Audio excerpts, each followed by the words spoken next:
আমার কথা শুনবার জন্য আপনাদের স্বাগত জানাই। বাংলাদেশে একটি নতুন রাজনৈতিক দল এবং নতুন ছাত্র সংগঠনের আত্মপ্রকাশ ঘটতে যায়। নতুন নতুন রাজনৈতিক দল হওয়া, নাম সর্বস্বহীন রাজনৈতিক দল হওয়া বাংলাদেশে নতুন কিছু নয়।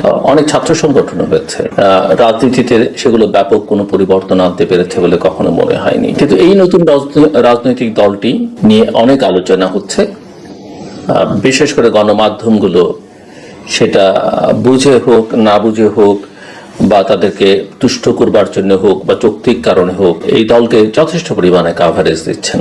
আর যদিও এটাকে কেউ কেউ কিংস পার্টি বলছে। ছাত্র জনতার অভ্যুত্থানের মধ্য দিয়ে নতুন সরকার গঠিত হবার পরে ওই আন্দোলনের পুরোভাগে যে ছাত্র নেতারা ছিলেন, বৈষম্য বিরোধী ছাত্র আন্দোলনের প্ল্যাটফর্মে নামে, তাদের কয়েকজন সরকারের উপদেষ্টা হয়েছেন এবং তারা এবং সরকারের বাইরে যারা ছিলেন অত্যন্ত ক্রিয়াশীল বা সক্রিয় বা যাদেরকে আমরা সরব দেখেছি, তারা মিলে এই নতুন রাজনৈতিক সংগঠন এবং ছাত্র সংগঠন করতে চাইছেন। প্রত্যাশা করা হচ্ছে দলটি শক্ত অবস্থান তৈরি করবে এবং গ্রহণযোগ্য কর্মসূচির মাধ্যমে সাধারণ মানুষের কাছে পৌঁছবার চেষ্টা করবে। যদিও মতবিরোধ এবং মতভিন্নতা স্বাভাবিক, তবে এই দলটি এসব চ্যালেঞ্জ পেরিয়ে তাদের যাত্রা শুরু করতে যাচ্ছে।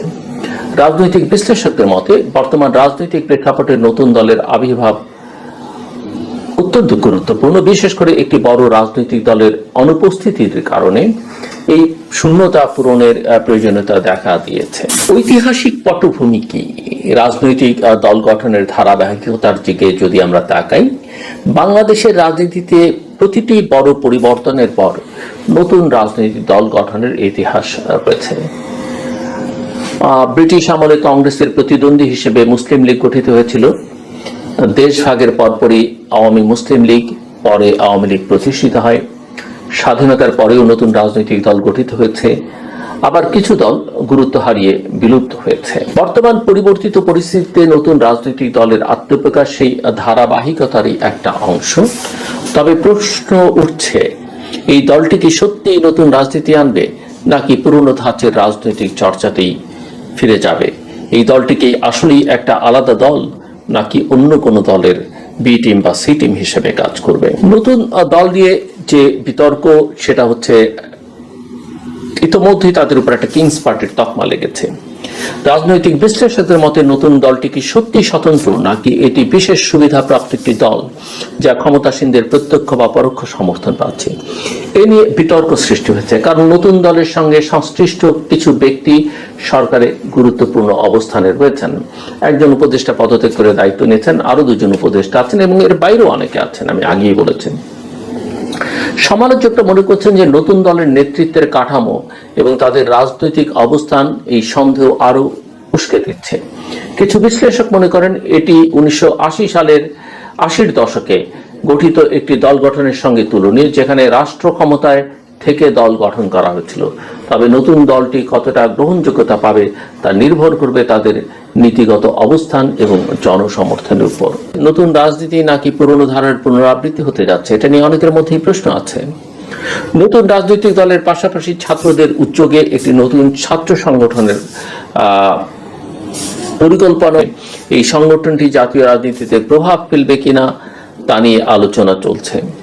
এটি কি শুধুই একটি ছাত্র সংগঠন না ভবিষ্যতে নতুন রাজনৈতিক দলের অঙ্গ সংগঠন হবে, এই প্রশ্ন কিন্তু আছে। রাজনৈতিক বিশ্লেষকদের মতে বাংলাদেশে প্রচলিত ধারায় রাজনৈতিক দলগুলোর ছাত্র সংগঠন গঠনের নজির রয়েছে। নতুন ছাত্র সংগঠনটির ক্ষেত্রে একই ঘটনা ঘটবে কিনা সেটি নিয়ে আলোচনা চলছে। একটি গুরুত্বপূর্ণ বিষয় হচ্ছে, যারা এতদিন লেজুর ভিত্তিক ছাত্র রাজনীতির বিরুদ্ধে ছিলেন তারা নিজেরাই কেন নতুন একটি রাজনৈতিক ছাত্র সংগঠন, এটি কি তাদের নীতির সঙ্গে সাংঘর্ষিক নয়? নতুন ছাত্র সংগঠনটি যদি একটি নিরপেক্ষ প্ল্যাটফর্ম হিসেবে কাজ করে তাহলে সেটি কিভাবে পরিচালিত হবে তা নিয়ে কিন্তু প্রশ্ন উঠছে নানা মহলে।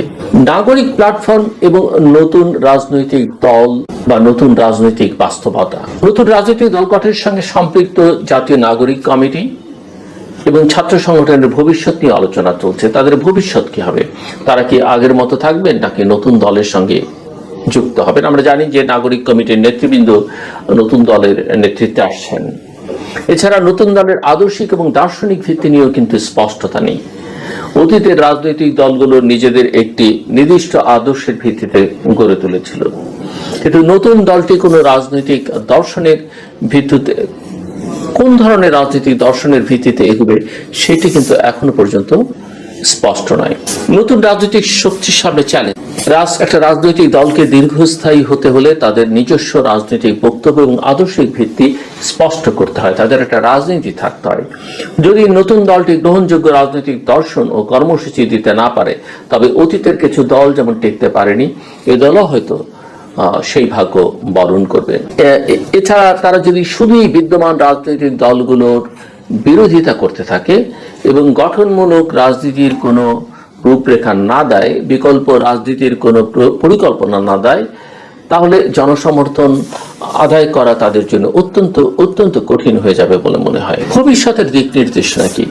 বাংলাদেশের রাজনৈতিক বাস্তবতায় নতুন দলের আত্মপ্রকাশ গুরুত্বপূর্ণ হলেও এটি টিকে থাকবে কিনা তা নির্ভর করবে তাদের কৌশল, আদর্শ এবং সাংগঠনিক শক্তির উপর।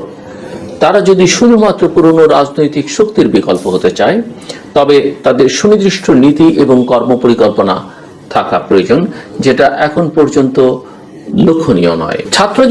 ছাত্রদের যে নতুন রাজনৈতিক সংগঠন বা নতুন সংগঠন এবং দলটির ভবিষ্যৎ নির্ধারণে জনগণের ভূমিকা কি, কতটা গুরুত্বপূর্ণ হবে? যদি জনগণ তাদের বার্তা গ্রহণ করে, তাহলে তারা রাজনৈতিক অঙ্গনে দীর্ঘস্থায়ী হতে পারে।